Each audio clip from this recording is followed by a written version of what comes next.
La moto la plus rapide d'Europe. Et les jouets préférés de papa. Bon les copains, c'est quoi toutes ces machines de rêve?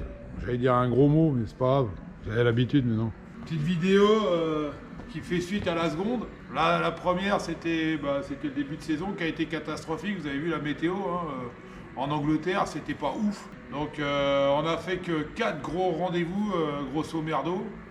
Puis le problème aussi, c'est de trouver des fonds pour notre association Loi de 1901, évidemment. Si vous souhaitez faire un don, il n'y a pas de souci, hein, SS Speed Team, déductible à 66% de vos impôts. Si vous souhaitez nous aider, c'est pas grave, on se débrouillera. Ou si vous connaissez des passionnés qui veulent nous soutenir pour les déplacements en Angleterre, allez-y franco, hein. Tous les sponsors sont les bienvenus. Donc je vous disais, la saison 2024, elle était sympa quand même. On a fait des belles vitesses, hein. J'ai fait des 425... 410, 415, 425, avec plusieurs essais, notamment au niveau de la suspension. Merci à HBR, à Thomas Fils. Ça a permis de dédouaner pas mal de choses aussi. Mais la moto est prête, on a fait pas mal de modifs, peinture Cerakote sur les échappements, throttle body modifié, toute l'étanchéité du turbo, ça a été refait. Et voilà, donc la partie cycle c'est ok, les suspensions HBR c'est ok. Et cette année, on va rouler encore avec des King Tire. Je vous rappelle qu'on roule avec des pneus chinois. Merci à l'usine King Tire, merci beaucoup. On rappelle que King Tire, je vous prends la caméra vite fait pour vous montrer. Merci à King Tire qui nous a envoyé des pneus pour la saison.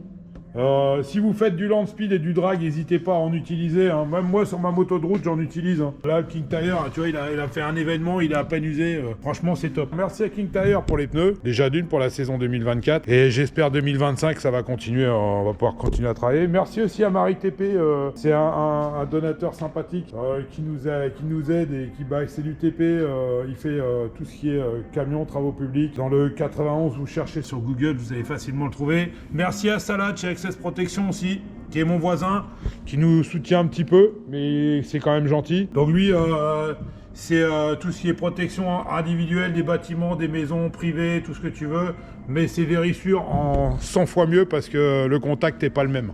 Donc je vous conseille Access Protection, vous demandez Salah Abba, c'est mon ami. Merci à tous ces gens qui nous ont aidés. Donc voilà, surtout King Tire, hein. King Tire, ils ont été trop sympas. Merci à King Tire, donc à Hélène Zhao, à Yingji et à Sharon. Merci aussi à Régis Dagneau de chez DRNES Distribution qui fait des pneus racing en France. Régis Dagneau, retenez ça, DRNES Distribution. Donc n'hésitez pas à le contacter, c'est un mec super gentil. Merci à Hero Design aussi pour les stickers. Merci aux Straightliners aussi de nous accueillir, de nous valider la moto et de nous mesurer sur nos vitesses d'avion de chasse. Merci à ZX10 Turbo aussi qui me fait kiffer même si j'ai horreur des Kawasaki. Et merci à ma vieille Buse 1507 qui c'est vraiment un monstre. Mais voilà, merci à tous ces engins qui existent, qui me font kiffer et qui, j'espère, vous font kiffer. Donc 2024, on revient à 2024. Petite vidéo récapitulative, on y va. Saison courte, 4 événements où j'ai bien roulé avec vent latéral. On en a retiré pas mal de données pour aller encore plus vite en 2025. Alors les gars, on se retrouve tout de suite pour la vidéo et en 2025 pour des records. Et c'est parti!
Bon, on fait quoi là? En fait, on revient du run du 5 août. Bon, la moto, on a toujours des trucs à faire entre les runs. Là, tout s'est bien passé, il n'y a pas eu de casse, rien du tout. Mais ça n'empêche pas il y a quand même des choses à réviser. Qu'est-ce qu'on fait entre deux runs? Niveau moteur, on va faire les contrôles. Parce que les contrôles, c'est assez simple. Mais c'est quand même obligatoire. Alors, qu'est-ce que je fais à chaque arrivée de run? On démonte toute la ligne, juste pour contrôler l'huile et le filtre à huile. Le filtre à huile, c'est une chinoiserie, tu vois, 25 balles, les trucs permanents là. Va pas chez le spécialiste qui vend ça 150 balles. Chez les Chinois, c'est les mêmes et c'est 25 balles livrées. Chinoiserie réusinée, hein, toujours comme d'habitude. Ça m'évite d'acheter des filtres neufs à chaque fois. On check déjà le petit aimant, regarde. Il y a un peu de limaille. Donc on va checker l'intérieur parce que évidemment d'où c'est que ça vient la limaille, ça vient pas du moteur, ça peut venir des coussinets, mais là c'est grave. Ça vient surtout de l'embrayage. Tout ce qui est disque de friction, les disques lisses et les disques garnis qui s'usent. Ça s'use, ça tombe dans le carter d'huile et du carter d'huile c'est réaspiré dans le filtre à huile. Donc si c'est le filtre à huile il est bouché, bah il m'arrive comme le dernier coup, et ben il s'écrase et t'as plus de pression d'huile et tu niques tout. Donc voilà, petit contrôle, donc vidange de l'huile, nettoyage du filtre à huile pour voir comment ça se passe. On ouvre aussi l'embrayage, on démonte l'embrayage et on vérifie tous les disques. Ça c'est les petites choses à faire à chaque retour de run. Donc pour enlever le filtre à huile, bah il faut quand même enlever l'échappement parce que vu qu'il est derrière les tubes, t'es un peu obligé. Donc tu nettoies tout, on va aller voir ça. Là ça va, tu vois, on l'ouvre, il est un petit peu compressé, il y a un petit peu de particules, tu vois ici un petit peu de particules d'embrayage. C'est pas méchant mais c'est le rodage ça. Mais il est bien l'aimant, il fait son travail, tu vois, il y a une petite patte à la con là. Tu vois, regarde, c'est déjà parti, un coup de chiffon, il n'y a plus rien. Ici, on voit bien les petites particules. Hein. C'est ouais, c'est pas trop moche. C'est chargé, mais c'est pas dégueu. Le filtre à l'intérieur, bon, il doit pas être dégueulasse non plus. Bon, ça, c'est le ressort de poussée. Hein. Bon, dedans, il y a pas, il y a des résidus. Je sais pas si tu vois là. Regarde, il y a un petit peu de résidus, mais c'est vraiment de la poussière de rien du tout. Le clapet de décharge, il y a un clapet de décharge dans le fond. C'est en cas de colmatage du filtre, bah la pression elle passe par l'avant. Comme ça, tu perds pas de pression. C'est pour chanter le filtre. Oh, il a un peu trinqué, mais il est pas moche. Bon, voilà, j'ai fait nettoyage. Il y avait quand même pas mal de particules hein, dans le bazar. Hein, tu vois, regarde. Là, j'ai nettoyé les ailettes. J'ai vérifié qu'on voit bien par l'intérieur le jour, tu vois. Bah, tu vois, les derniers coups, on n'avait pas trop, on n'avait pas trop fait gaffe à ça. Et on s'est dit, ouais, on va pas le faire entre chaque run. Et ben, en fait, je me rends compte que là, tu vois, sur une journée, il faut le nettoyer parce qu'il était quasiment colmaté.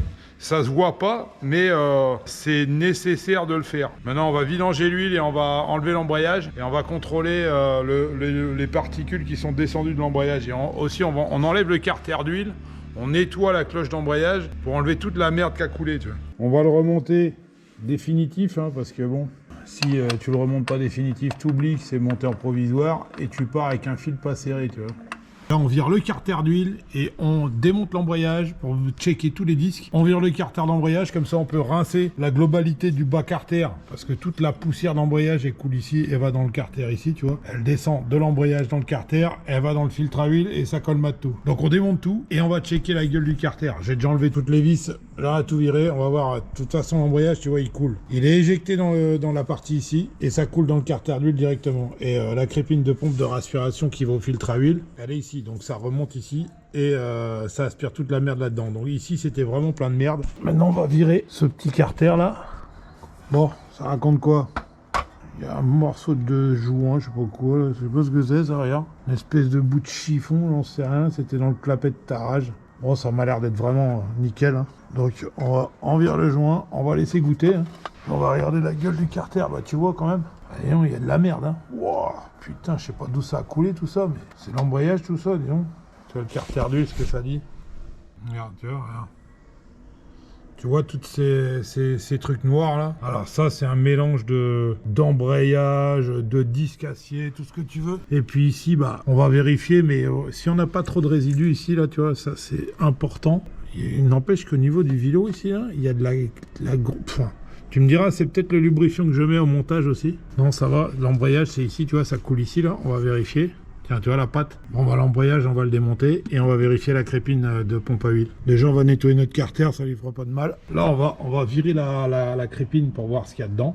Le clapet de décharge, on va le nettoyer aussi. Ça, c'est le retour, c'est pas la peine. Bon, la crépine, elle n'est pas beaucoup serrée, il y a deux vis. Hein. Et c'est important parce que il y il y a le grillage de pré-filtration avant de passer dans la pompe à huile. Donc on va checker ça quand même parce que des fois on a des surprises. Bon, moi je monte la crépine avec du frein filet. Hein. Bah pas du fort, hein, du bleu. Hein. Je mets un coup de bleu comme ça, je suis sûr que les vis elles se cassent pas la gueule. Pas perdre le joint, moi je le laisse en place, hein. Puis je le change jamais. Hein. Il y en a ils sont là, ouais faut le joint les couilles. Hein. Ouais ce joint là, le joint torique, jamais je le change. Ça a aucun intérêt, il est jamais abîmé. Hein. Eh bah dis donc, on dirait qu'il y a du monde là-dedans. Putain, qu'est-ce qu'on voit là? Tu vois là, le monde qu'il y a un peu dedans là, si j'arrive à avoir la bonne lumière, regarde. On voit un petit peu, il y a du monde ici. Et de l'autre côté, regarde. Tu vois, regarde. On voit bien, on voit pas à travers. Tu vas voir une fois que je l'aurai lavé. Tu vois, on voit du noir là, c'est pas ouf. Et là, on va introduire ici. Et c'est pareil, on voit plein de choses pas ouf, tu vois. Tu vois un peu? Donc c'est bien pour ça qu'on nettoie à chaque fois. Donc on nettoie dans le sens inverse, hein. Bande de naze, pour certains d'abrutis là. Ça aspire vers là, comme ça là. Donc il faut laver dans le sens inverse pour éjecter toute la merde. Tu vois, là on voit bien le tamis à travers, là, tu vois, le tamis il est bien plus propre, tu vois. Et là il y a quand même de la merde, tu vois. Regarde la merde dans le bord là. Ça c'est des restants d'embrayage, tu vois. C'est ouf, hein. Et voilà, donc c'est quand je vous dis que ça vaut le coup de démonter et de faire son truc quand t'as un embrayage qui souffre. Là, regarde, c'est un peu plus propre, on voit à travers. On va aller laver comme tout à l'heure, on va au lavabo et on met un petit coup de produit magique. Mais c'est fou, les particules qu'il y avait, bah ça c'est parce qu'on a mis un embrayage neuf. Hein. Donc là tu vois, ça fait son effet, ça fait des petites bulles. Voilà, on va le laisser marner, puis après tu remets ça dans le feu pulvé, on va filtrer un petit peu, et puis c'est reparti comme en 40. Hein. Bon, et ben on va laisser ça marner. Je vais faire mes courses, et après, ben là, on a enlevé le carter d'embrayage de la crépine, on va faire tout le bas. On démonte, on nettoie, tout au fur et à mesure, hein, tout dans l'ordre. Donc le carter, t'as vu, il a séché, il est vraiment propre. On va virer ce carter là pour nettoyer la merde, on va démonter tout l'embrayage et après on fait l'inverse, on remonte. Donc en espérant que ça soit pas trop grave parce que j'ai quand même trouvé des sacrés bouts de ferraille dedans. Va falloir que je jette un œil, tiens, on va jeter un œil vite fait. Bon, la caméra ça éclaire un peu mais tu vas voir quand je vais mettre le micro projecteur là. Wow.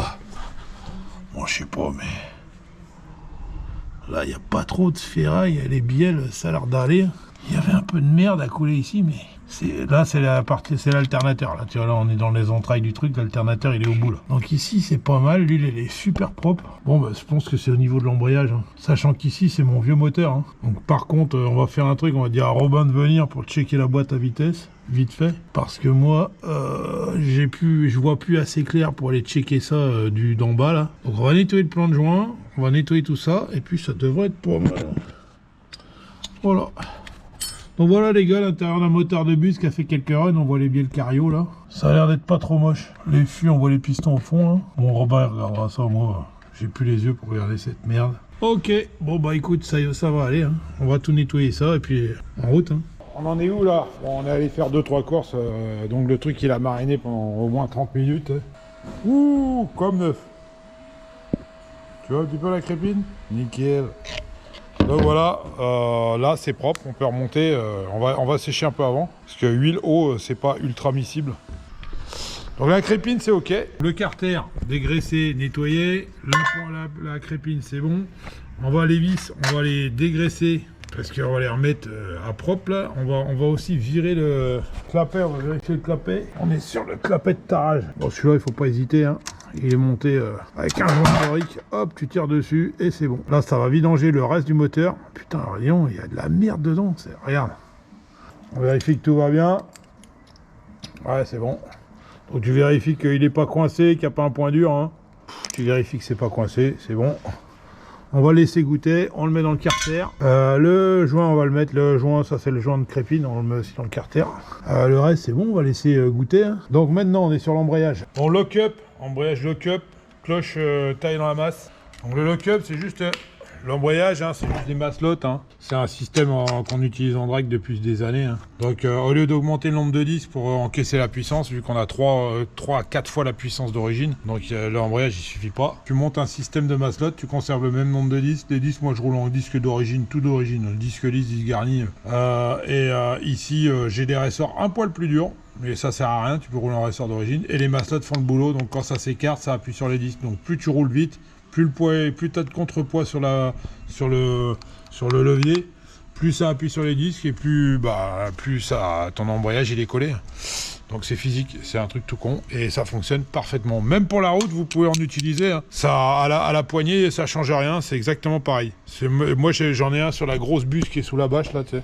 Sur la grosse 1507, j'en ai un depuis des années et c'est vraiment bien, ça évite de mettre des ressorts durs. En plus, les ressorts durs, les copains, c'est de la merde parce que les ressorts durs au levier d'embrayage, c'est désagréable à rouler. C'est super dur, c'est pénible, c'est fatigant limite. Donc avec un lock-up, tu roules avec des ressorts d'origine et tu peux rouler avec une moto de 300 chevaux parce que les maslottes vont faire leur travail à haut régime. Donc il faut pas se casser le cul à mettre des ressorts durs, à chercher les ressorts Intel. Tu mets un lock-up et c'est terminé, on n'en parle plus. Voilà, ton embrayage il est tout d'origine. Il y a juste un centre en taille dans la base, donc tu vois, c'est des petits leviers qui appuient ici. Tu vois, le levier avec l'inertie, la vitesse de rotation, il balance et il appuie sur les 10 d'embrayage. Et sur l'embrayage, tu as la plaque d'appui avec des appuis en acier, tu vois. On voit bien la trace de friction dessus. Donc voilà, le levier appuie là-dessus, donc ça écrase tous tes disques en même temps. Et voilà, donc tu n'as pas besoin d'avoir un truc, d'avoir des ressorts avec une grosse paire de burnes que tu peux même pas tirer la poignée. Tu vois, les disques, le dernier coup, j'ai un peu été comme un sauvage. Ouah, putain, il y en a un, il a mangé. Donc tu vois, je pense que les particules, ça vient des disques. Ils sont pas si bleus que ça, tu vois. Ils sont un peu bleus. Mais le tout, c'est de vérifier. Bon, il y a des points de feu, c'est pas grave. C'est pas de la matière qui a été enlevée, tu vois. Hein. Le truc, c'est que c'est pas parce que c'est bleu que c'est mort. Regarde. En fait, c'est parce que il y a eu beaucoup de friction. Il y a eu des points de feu. Mais moi, je vérifie la planéité du disque. Donc, je les mets sur un marbre et je regarde s'ils sont restés plats. S'ils sont voilés, c'est un peu chiant. Mais s'ils sont pas voilés, c'est reparti pour un tour. Le disque avant, je mets pareil sur le disque arrière. On vire le disque avec le ressort d'origine, ça sert à rien du tout. Non, c'est pas dégueulasse. Hein. J'aurais cru que c'était pire que ça, disons. Celui-là, il est bleu, par contre. Oh, putain, celui-là, il a plus des points de feu. Il a pris feu. Il est presque fondu. Donc on va faire gaffe aux disques d'embrayage qui sont juste à côté. Tu vois, t'as le disque du fond là. Celui-là, c'est le disque du fond, c'est le même que de devant. Hein. Moi, j'utilise le même devant que derrière. Normalement, derrière, t'as un disque avec un ressort. Pour pas que l'embrayage il se colle. Mais bon, c'est une vraie saloperie, il faut surtout pas le mettre. Donc le disque arrière, il a pas trop mangé. Mais il a perdu pas mal de matière. Donc c'est ce qu'on a retrouvé dans les bordels. Là. Donc le disque d'embrayage, il m'a l'air d'être pas mal. On va le regarder à la loupe. Ouais, c'est pas mal, il n'y a pas beaucoup de matière, pas beaucoup de dépôts. Là. Je sais pas pourquoi il y avait autant de dépôts dans le carter. Je pense que c'est le début de vie de l'embrayage. Donc ouais, bah écoute, on dirait que c'est pas si moche que ça. Hein, dedans, donc je peux sauter le carter ou pas. Je vais voir ce qui reste derrière, on va regarder vite fait. Hein. On va virer le carter juste pour vérifier la merde qu'il y a ici. Là. J'ai l'impression qu'il y a un peu de saleté quand même. On va juste checker ça pour ce coup-ci. Et après, on va repréparer les disques d'embrayage. Une fois que tu as fini la partie moteur, tu remontes. On va s'occuper de la roue arrière. Tu as vu l'état après de la piste, une journée de piste. La transmission et de la sortie de boîte. Il faut toujours checker la sortie de boîte parce que là, on a le support d'arbre et on a pas mal de contraintes. Il y a la chaîne qui prend plein la gueule. Le carter prend plein la gueule. Ça prend assez cher. Donc, il faut checker ça assez souvent. Il y a même la trace des ressorts sur mes cales de lock-up. Ouais, elle prend plein la gueule, hein, le pauvre vieux. Pourtant, bon, elles sont vieilles. Hein, c'est fabrication de maison.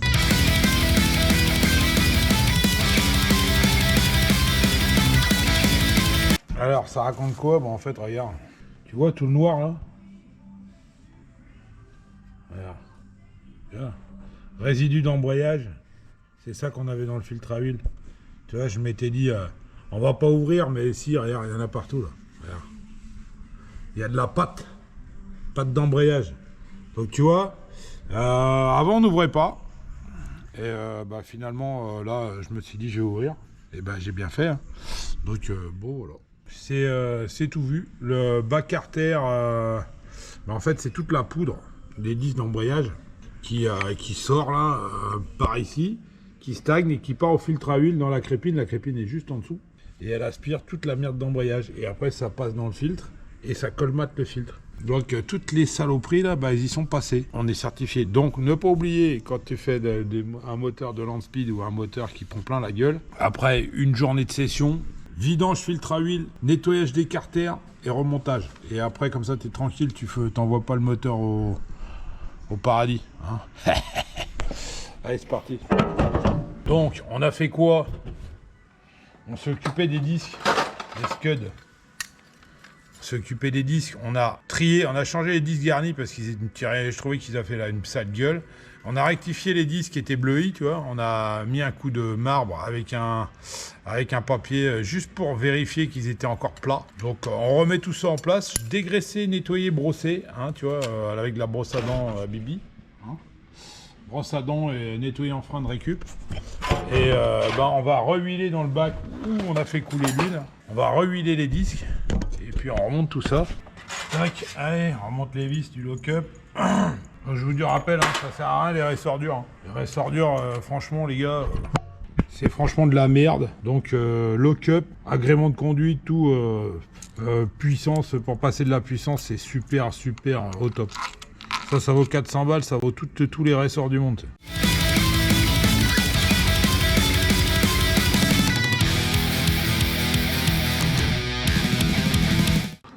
Ok, bon alors carter d'huile serré, hein. Ok, il manque le bouchon, il faut que je colle l'aimant parce qu'il s'est barré ce con. Donc le plan de joint c'est ok, le joint c'est bon, il me reste ça à faire aussi, tiens.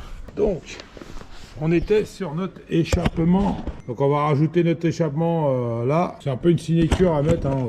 Enfin bon, c'est une habitude, hein. Le fait sur mesure c'est toujours un peu casse-couille. Je vais enduire ma bride parce que le déquillage de turbo, le dernier coup, c'était dû à la bride ici qui était trop serrée. Le V-band, j'avais trop serré. Ça avait déboîté le turbo du collecteur parce que c'était tellement fixé rigide que quand tout s'est déformé, ça s'est déboîté. Donc on va graisser avec de la graisse cuivrée. Hein. J'ai mis un poil de graisse dessus. Hein. Mais bon, c'est bon. Hein. À sec, ça devrait être pas mal. Celui-là, c'est un V-band de chez Drift Shop. Il est balèze. Il est par contre à rentrer, il est un peu juste. Hein. Alors l'échappement, il est en tôle assez épaisse. Hein. En dessous, ici, on a besoin de poids. Alors ici, on a une patte pendulaire. Hein. La patte ici, elle bouge pour compenser les déformations. Mais tu vois, c'est un truc maison. Là. Une main, c'est pas facile. Et on a un autre pivot ici. C'est tout.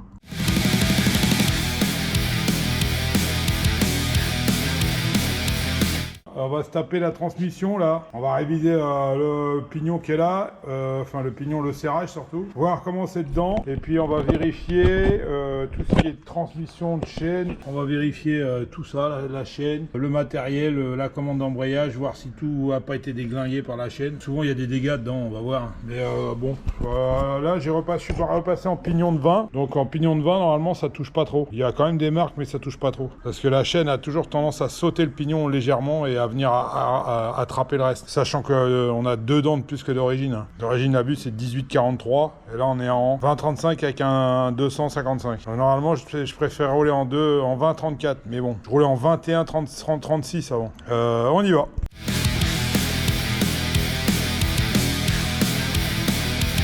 Bon, et ben la bonne nouvelle ou la mauvaise nouvelle, on va voir. Bon, ici c'est propre, il n'y a pas beaucoup de projection, d'habitude c'est assez dégueulasse. Ça c'est des tiges fabrication maison. Déjà tu prends la tige, tu regardes si elle tourne à peu près rond. Tu la sors, tu regardes s'il y a une marque de chaîne dessus. Il n'y a pas un pet.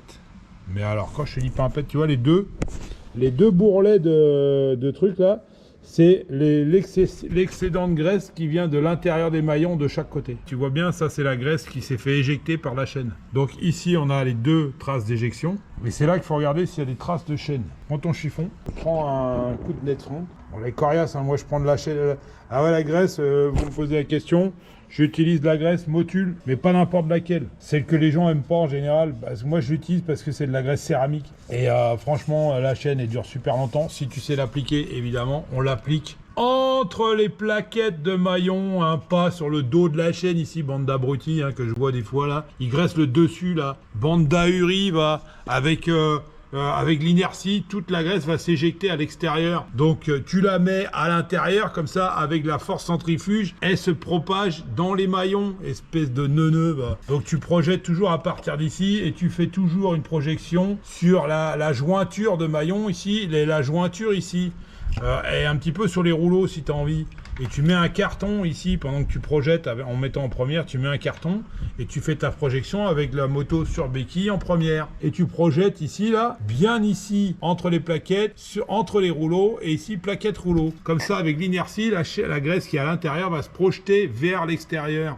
Donc voilà, la graisse ici, celle-là, elle est blanche, hein, regarde. Donc elle fait des traces blanches, hein, comme tu vois. Hein. Mais c'est là, pour moi, c'est ce qu'il y a de mieux. Hein. Vous pouvez y aller, un Motul. Hein. C'est comme l'huile. Hein. L'huile, c'est Motul aussi. Hein. Motul MC Care, et je prends de la Factory Line. La Factory Line, c'est de la céramique. C'est de la graisse céramique.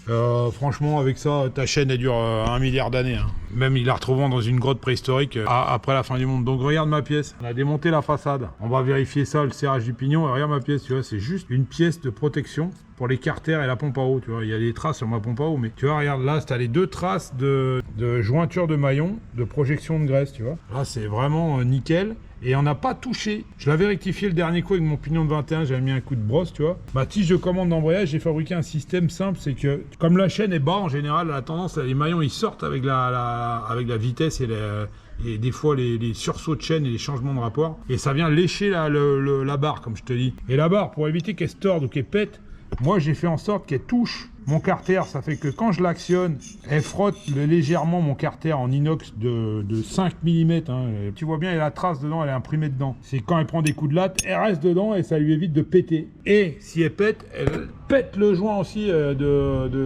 d'étanchéité, sachant que ce joint-là, il fait étanchéité arbre de boîte, mais il y a de la pression d'huile dedans, donc c'est à dire que s'il est mort, t'as plus de pression d'huile moteur et tu peux plus rouler. Donc c'est important de préserver ton axe et ton carter moteur et ton joint. Donc ça c'est des inventions à Bibi, tu vois. Donc la tige en appui sur le carter. Regarde, je vais te le remettre en place.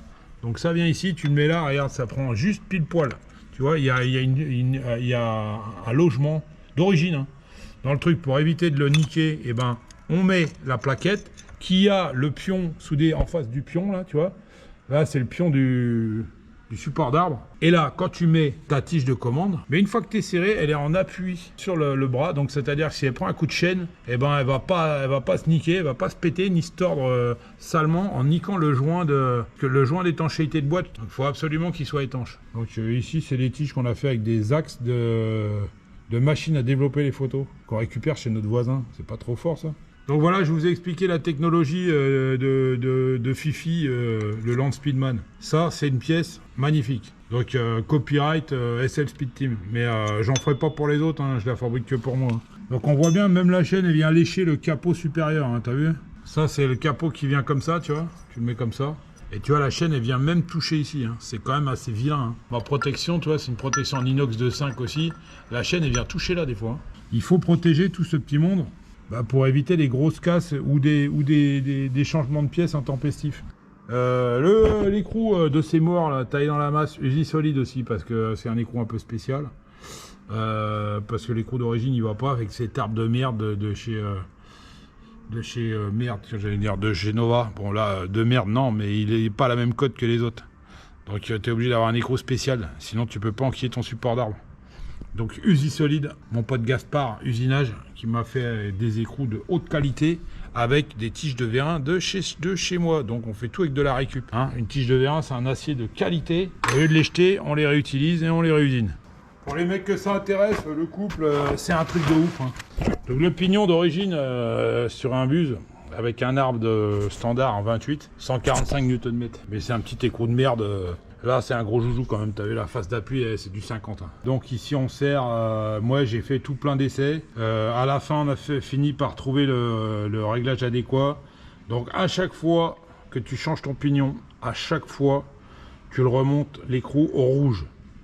Et pour le desserrer, tu le chauffes au chalumeau. Chalumeau, camping-gaz, hein, t'as pas besoin de sortir l'oxyacétylènique. Tu chauffes l'écrou pour fondre un peu le rouge.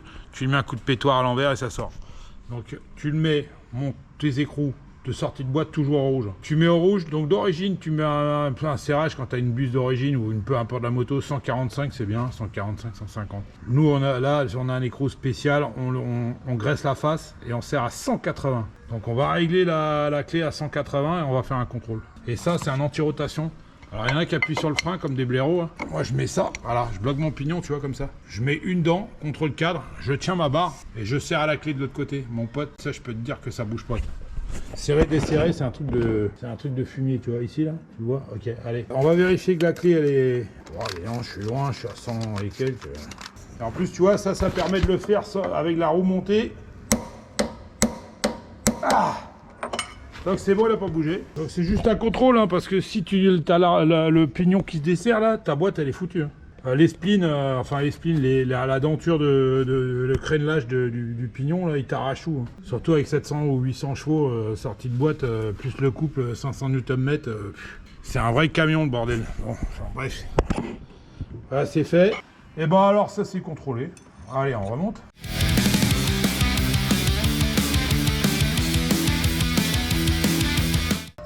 Ok, bon bah voilà, révision du carter, boîte, serrage du pignon et de l'état général du bazar. Terminé, on arrive sur la fin, bah on commence toujours du début à la fin, hein. Tu pars de l'avant de la moto, tu vas jusqu'à l'arrière. Donc ici c'est bon, on n'a rien bougé, la pompe à eau c'est ok.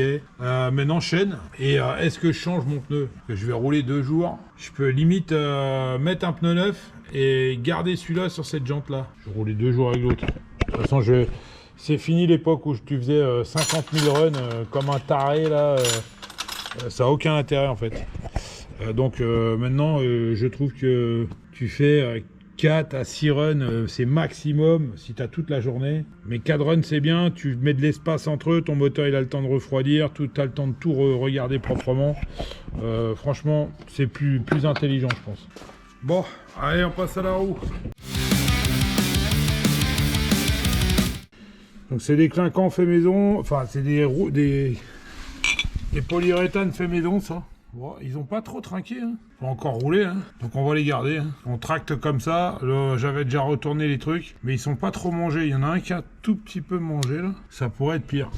Là, on voit bien la partie qui avait déjà trinqué là. Ils sont bien écrasés ici, mais ici, dans le sens de la traction, aussi, il y en a un ou deux qui ont trinqué, mais c'est pas dégueu. Hein.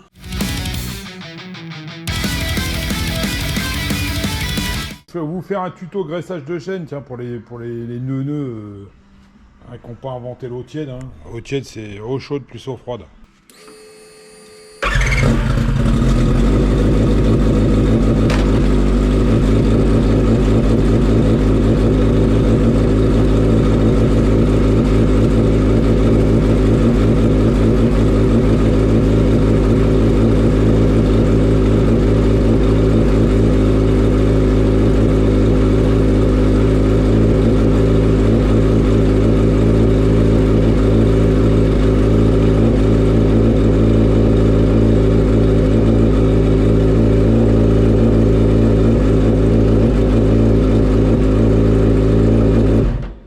Donc voilà, c'est fait. Bon, vous avez vu comment ça fait, regarde. Tu vois la chaîne sur le dos, bah du coup l'huile elle a filé à travers les maillons et elle a lubrifié le dos. Mais elle a aussi lubrifié l'intérieur en priorité. Donc aussi le crétin qui graisse le dos de chaîne là, qui graisse pas les intérieurs, bah c'est sûr que ta chaîne elle va pas durer longtemps, hein, guignol.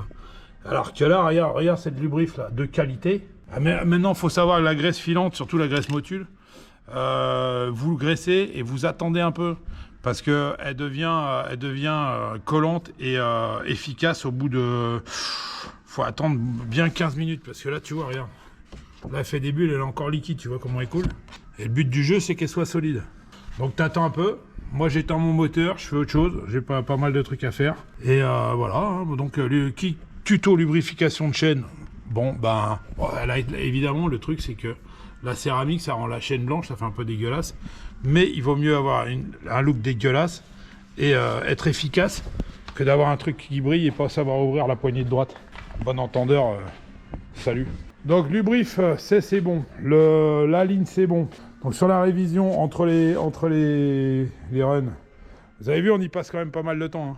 C'est pas le tout de rouler vite, il faut faire gaffe à ce que ta machine soit en état de rouler aussi. Donc moteur, nettoyage de tout l'intérieur, des résidus d'embrayage, du filtre à huile, enfin, etc., etc. Transmission, on arrive à la roue arrière. On a un pneu neuf qu'on n'oubliera pas de dégraisser. Moi, je les dégraisse au nettoyant frein avant de prendre la piste et je les chauffe un petit coup à la couverture chauffante. Le pneu arrière à dégraisser juste le jour avant de partir, pas tout de suite, ça sert à rien. La cire, ça conserve un peu. Et puis ça évite d'avoir la gomme à l'air libre. On a vérifié toute la transmission, sortie de boîte, tout est ok. Chaîne, changer la roue, vérifier les roulements. Moteur, bah, tout est prêt. Il n'y a plus que le carénage à poser. Et j'aurai 2-3 petites modifs à faire sur mon carénage inférieur. Et attendre mon petit nono pour faire du collage. Coller un film dessus pour recouvrir mes réparations. Parce que j'ai pas envie de le peindre ce coup-ci. Donc on va faire un cache-misère. Voilà. On a remonté l'échappement. Putain, faut que je le redémonte. Non, j'ai rien oublié en fait.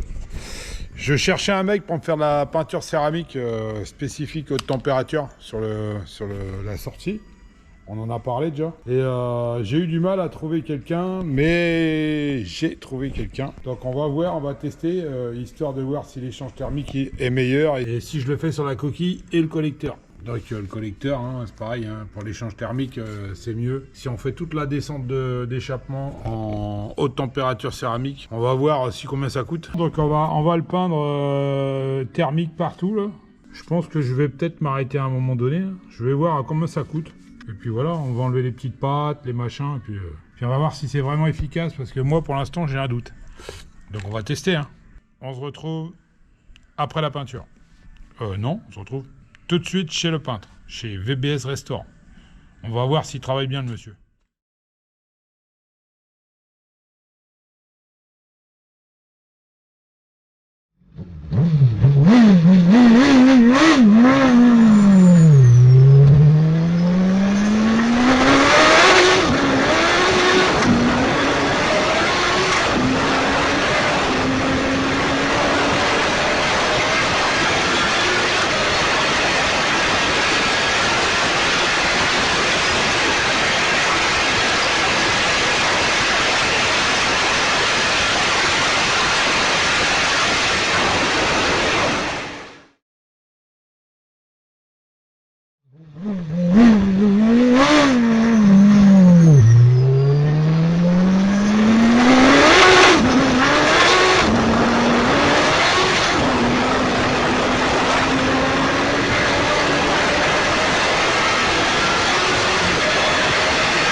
Bon, c'est quoi le problème avec ce gros tas de merde? Non, le turbo, t'as vu? Oh le putain, le coating. Oh là là, c'est beau. Regarde-moi ça, comment c'est beau.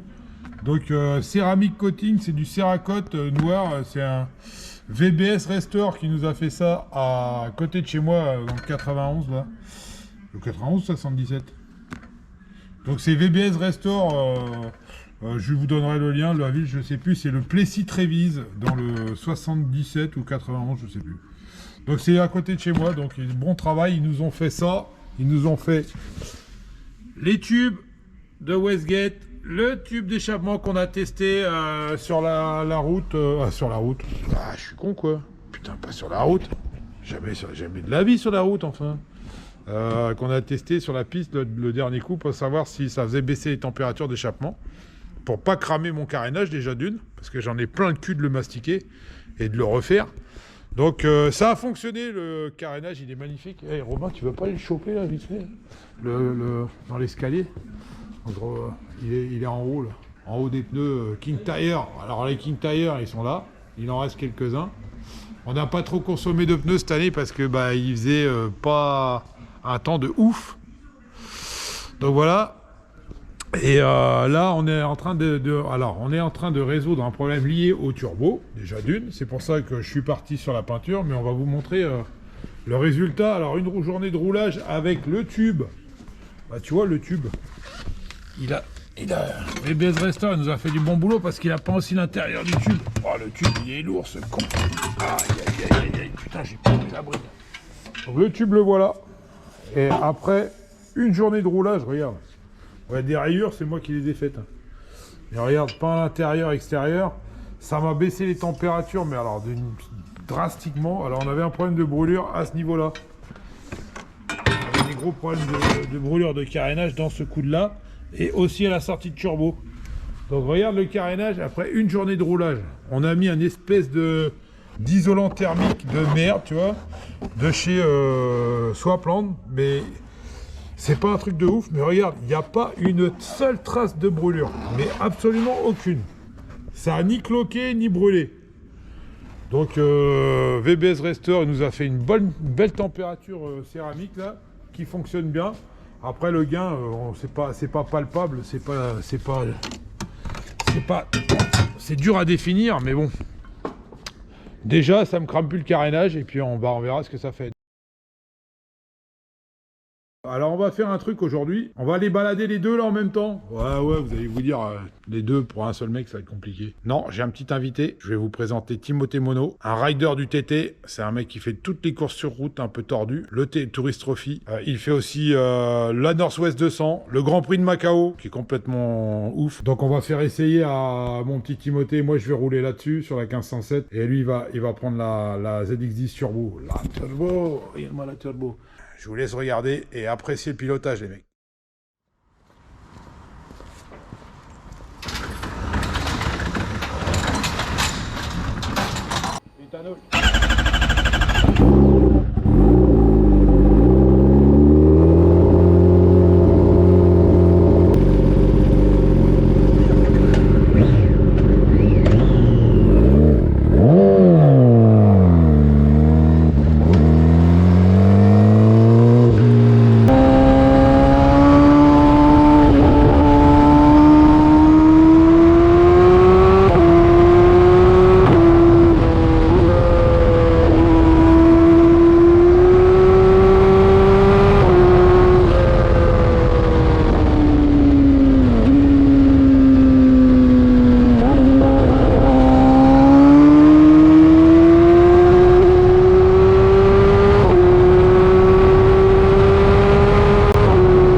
C'est pas mal, on dirait une meule à carbu. Une meule à carbu qui a des watts en haut, en bas il n'y a rien. J'ai trouvé... Là, c'est normal, le turbo, il en Ouais. Et un peu comme un... T'as envie de lui donner des coups de cachette, tu vois, pour avancer. Ouais. Mais pas trop, quoi. Ah non, parce que si tu l'ouvres un peu, tu... Ah ouais, j'ai vu un moment... Oh putain. T'as vu? C'est sympa. T'as vu, hein? C'est sympa. Le Ouais. turbo, c'est ouf. Hein. Ça devrait être commercialisé. Ça, Hein? c'est ouf. Cette fois que t'as goûté à ça, c'est mort. Ça devrait être commercialisé. Et là, t'as roulé qu'en 1. T'as pas beaucoup, t'as 400 il n'y a chevaux. pas de watts, quoi. Ouais. 400 chevaux, quoi. 400 chevaux. Ça tire, hein. T'as Rosen Rouge, t'as pas pu, je pense. Je sais pas. J'ai pas eu le temps de voir. Je regarde sur les logs. J'ai pas eu le temps de voir. Et Donc voilà, non, il y a de la vitesse, le petit Timothée, il a essayé la moto turbo. Le Timothée, il roule au TT, t'as vu? Tiens. C'est quoi là, à ton avis? Ça fait quoi là, la machine là? C'est bien ou c'est pas bien? Ah, c'est pas mal. Ça donne, c'est pas mal. On devrait avoir ça au permis, tu vois. T'imagines au permis? quand Moi vois. j'étais avec ma bouse là. Franchement, on n'a pas enfreint les vitesses, les limites de vitesse. Non. On est resté sage. On a roulé bien comme il faut, proprement sur notre droite. On a été sympa. Les pneus, ils sont pas chauds du tout. Putain, la vache. Donc voilà, voilà ce qui s'est passé. C'était vachement bien. Hein. Donc voilà, le petit Timothée, il a fait son petit tour de turbo. Moi, j'ai fait mon petit tour d'Atmo. J'ai plus l'habitude, mais bon. Enfin voilà l'histoire. Petite boucle sympa. Je vous fais une petite vidéo, les copains, là, avec Robin, là, qui nous fait le montage. On vous fait une petite vidéo sur